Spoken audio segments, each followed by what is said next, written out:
ये रिश्ता क्या कहलाता है कल के एपिसोड में आप देखेंगे। अबीर के रूम से आवाज आती है, गेट आउट, निकलो मेरे रूम से। आवाज सुन के सभी आ जाते हैं और कैरा बाहर निकल रही होती है। अबीर कहती है भाई क्या हुआ, आप कैरा को डांट क्यों रहे हैं। अबीर कहता है इससे पूछो ये क्या कर रही थी। तभी विद्या अबीर को थप्पड़ मार देती है। मनीष कहता है विद्या जी आप ये क्या कर रही है। विद्या चिल्ला के कहती है लोफर पोते से पूछिए इसने क्या किया है। कल ये सेंटा क्लॉज बन के आया था और इसी ने जूस में शराब मिलाई थी। ये सुन के सभी शौक हो जाते हैं। विद्या कहती है कल ये चारों के साथ चिकनी चुपड़ी बातें कर रहा था, उसके बाद ये सेंटा क्लॉज बना, जूस में शराब मिलाई और फिर कैरा के साथ पता नहीं क्या क्या बातें कर रहा था। उससे कह रहा था तुम कुछ नहीं बोलोगी, चुप रहोगी। और अब हमारी डरी हुई सेमी कैरा इसके कमरे से बाहर आई है। नशे की हालत में इस लड़के ने हमारी कैरा का फायदा उठाया है। ये सुन के सभी शौक हो जाते हैं। विद्या कहती है लड़का अरमान से बदला लेने के लिए हमारे घर की बेटियों के साथ खेल रहा है। अबीरा कहती है बस माँ अब मैं अपने भाई के खिलाफ एक शब्द नहीं सुनूंगी। विद्या कहती है मतलब तुम्हारा भाई हमारी घर की बेटियों के साथ कुछ भी करे और हम चुपचाप देखते रहे। अबीरा कहती है बिल्कुल नहीं, जब तक सच बाहर नहीं आ जाता हम इंतजार करेंगे। विद्या कहती है शायद तुमने सुना नहीं मैंने क्या कहा। अबीरा कहती है हो सकता है आपने इनकी आधी अधूरी बात सुनी और देखी हो।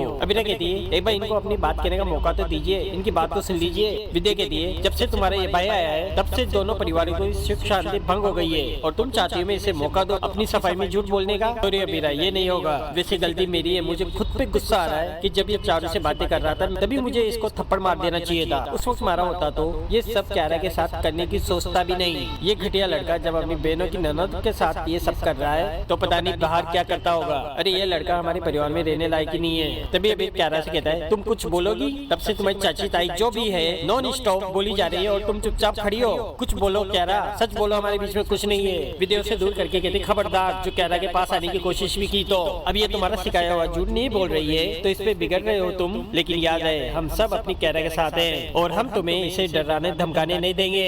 अबीरा कहती है मेरा भाई कोई गली का गुंडा नहीं है जो डराता धमकाता रहता है। माँ मैं आपको फिर से याद दिला दूं सच बाहर नहीं आया है। माँ प्लीज एक बार शांति से कैरा से भाई से पूछ तो लीजिए कि क्या हुआ है। अबीरा कहती है आई नो भाई ने पास्ट में गलतियां की है तो इसका मतलब ये नहीं कि ये हमेशा गलत होंगे। तभी अरमान को पुरानी बातें याद आ जाती है। विद्या कहती है नहीं अबीरा गलती इसी की है। तभी अरमान कहता है माँ अबीरा सही कह रही है, आप अबीर को बोलने का मौका नहीं देना चाहते तो मत दीजिए, कम से कम कैरा को तो बोलने दीजिए। अरमान कैरा से कहता है कैरा तुझे किसी से डरने की जरूरत नहीं है, तू बता सच क्या है। कैरा सच बोल। तभी वहाँ बहुत सारे लोग आ जाते हैं, कैमरे में फोटो खींचने लग जाते हैं। अब देखिए क्या